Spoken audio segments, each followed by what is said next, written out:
के साथ हो रहे वायलेंस के चलते आईएमए ने एक सेमिनार यहाँ पर ऑर्गेनाइज कराया है। चलिए देखते हैं कि उनकी क्या मांग है। तो आज डॉक्टर और पेशेंट के रिलेशन के बारे में जो है सेमिनार रखा गया है, इसके बारे में बात करेंगे। क्या लगता है आपको? देखिए, मैं डॉक्टर विनय अग्रवाल हूँ। मैं 5 national president Indian medical association का हूँ और चेयरमैन इस सेमिनार का हूँ। इंडियन मेडिकल एसोसिएशन ने नेसेसरी समझा कि हम सिविल सोसाइटी के साथ मिलकर इस भयानक कॉन्सेप्ट को हम चर्चा में ला सकें। आप देखिए, पिछले कुछ समय से देखा गया है कि वायलेंस के इंसिडेंसेस बढ़ रहे हैं। एंड मैं ये नहीं कहता कि मेडिकल प्रोफेशन फॉल्ट में नहीं है, बट कहीं पर जहाँ कहीं भी गलतियाँ हैं, एक तरफ मेडिकल प्रोफेशन के साथ कम्युनिकेशन प्रॉब्लम्स हो सकती हैं, दूसरी तरफ समझाने में कमी हो सकती है, समझने में कमी हो सकती है। लेकिन किसी भी संदर्भ में मरीजों को या उनके अटेंडेंट्स को लॉ अपने हाथ में लेने का वो नहीं है। डॉक्टर्स मारे जा रहे हैं, डॉक्टर्स की हड्डियां टूटती हैं, 1-2 केस में आंखों की लाइट रोशनी चली गई है। कम से कम पिछले करीब 3 साल में 8000 ऐसे केसेस रिपोर्टेड हैं जहां पे वायलेंस या इस तरीके का इंसिडेंस हुआ है डॉक्टर्स और मेडिकल प्रोफेशन में। आप सोचिए, एक भी ऐसा इंसिडेंट नहीं है जहां पे उनको पनिश किया गया हो। हमें हमारी ये कंसर्न है। और साथ साथ जब 17 प्रदेशों में एक इस तरीके का हमने वायलेंस के अगेंस्ट एक एक्ट स्टेट में एक्ट बना है, हमारी सरकार से डिमांड है, इसीलिए हमने ये ऑर्गेनाइज किया है कि क्यों ना सेंट्रल एक्ट बनाया जाए। आप सोचिए, एक्ट होने के बाद भी एक भी केस में जो एक्यूज हैं उनको पनिशमेंट नहीं मिली है। इस संदर्भ में हमने सोचा कि क्यों ना आपके साथ मिलकर और सिविल सोसाइटी के लोगों के साथ मिलकर इसमें चर्चा की जाए, इसको आगे बढ़ाया जाए। और इसी कड़ी में ये पहला नेशनल डिस्कोर्स हमने violence on medical profession and doctor patient relationship पे किया। जैसे कि जानते हैं कि ताली एक हाथ से नहीं बजती, पर अगर गवर्नमेंट हॉस्पिटल्स में देखा जाए तो गवर्नमेंट हॉस्पिटल के स्टाफ भी पेशेंट्स के साथ काफ़ी बदतमीजी करते हैं। देखिए, दोनों तरीके हैं। ये पब्लिक और प्राइवेट में प्रॉब्लम्स डिफरेंट हैं। अगर हम पब्लिक उसकी बात करते हैं, अंडर स्टाफ्ड है, ओवर क्राउडेड है, फैसिलिटीज़ नहीं है, दवाइयाँ नहीं मिलती हैं, इन्वेस्टिगेशंस टाइम पे नहीं होती हैं क्योंकि भीड़ बहुत है। इस सब के बाद लेकिन जो पेशेंट है, जो सफ़र कर रहा है, उसके सामने एक ही आदमी आता है जिसका नाम डॉक्टर है। तो उसका सारा गुस्सा जो सरकार के ऊपर आना चाहिए वो डॉक्टर के ऊपर निकलता है। इसी तरीके से अगर प्राइवेट सेटअप की बात करें, वहाँ कम्युनिकेशन प्रॉब्लम्स हैं, मल्टीपल बिलिंग के मेजर बिलिंग इश्यूज़ हैं, कम्युनिकेशन में आपकी काउंसलिंग प्रॉपर नहीं होती है। इन सब की एक तरफ पेशेंट के पैसे खर्च होते हैं, दूसरी तरफ उसको डिजायर्ड रिजल्ट नहीं मिलता।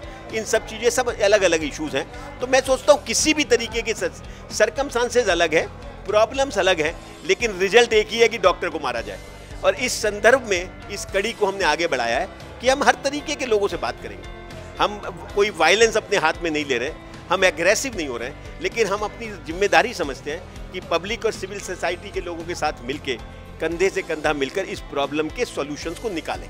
और इसी संदर्भ में ये कोर्स शुरू किया गया। तो जो डॉक्टर लोगों की जान बचाते हैं उन्हीं पर मार पिटाई हो रही है, उन्हीं के साथ ये सब चीज़ें हो रही हैं। तो मेरे साथ जो है डॉक्टर रवि मौजूद है, आईएमए के प्रेसिडेंट। उन्हीं से जानते हैं ऐसा क्यों हो रहा है, क्या कारण है इसका?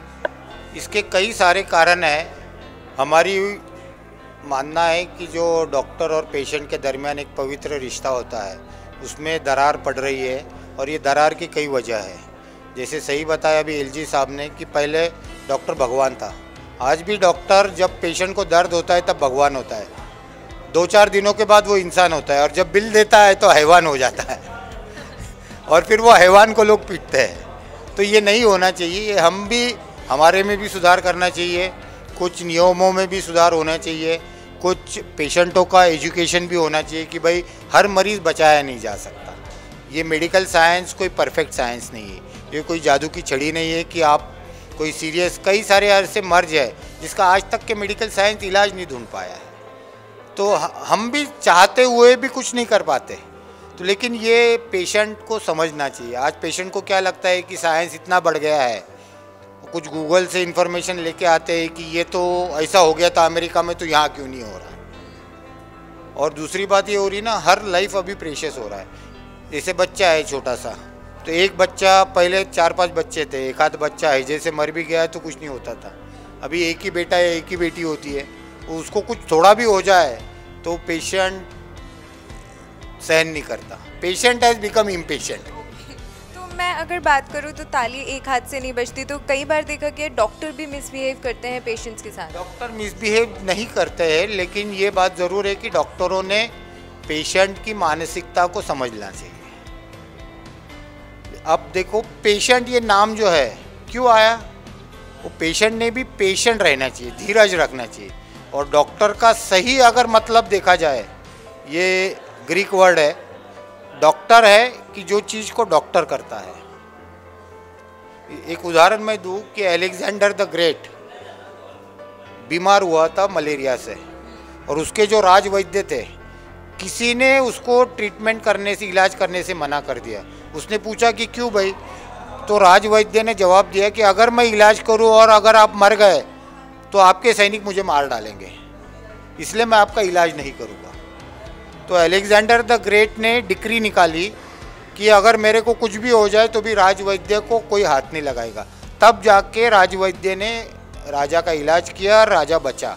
आज वही हो रहा है। मुझे डर है कि मैं कोई सीरियस पेशेंट को हाथ लगाऊं तो कहीं मैं न मर जाऊं, क्योंकि हमारे पास स्टैटिस्टिक्स है, गए 11 सालों में 60 डॉक्टरों ने अपनी जान गंवाई है पेशेंटों के हल्लों में। तो ये बड़ी सीरियस समस्या है।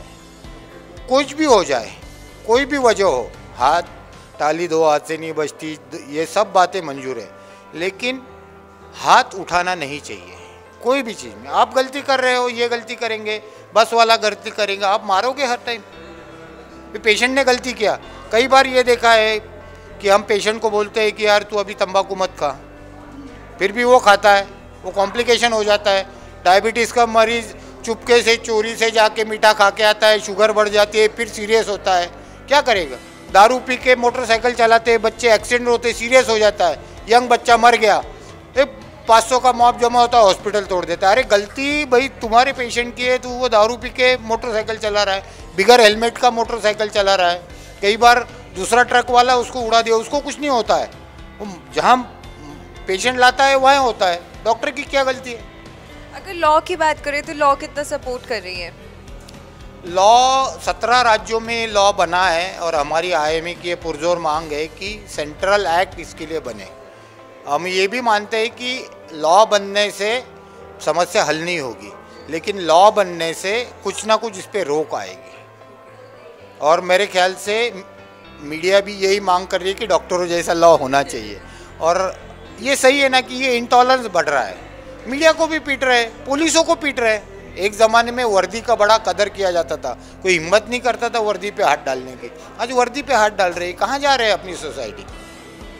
तो इसके लिए एक स्पेशल लॉ होना चाहिए, आप लॉ से उसकी मांग करना चाहते हैं? हाँ, एक जो जैसे 17 राज्यों में राज्यों के लिए लॉ बना है, वैसे ही लॉ सेंट्रल गवर्नमेंट पूरे देश के लिए बना है। छोटी छोटी बात पर हो रहे वायलेंस के चलते डॉक्टरों की मांग है कि कोई सख्त कानून इसके लिए जरूर बनना चाहिए। विद कैमरा पर्सन प्रशांत, पानिशापुरी, नेटवर्क न्यूज।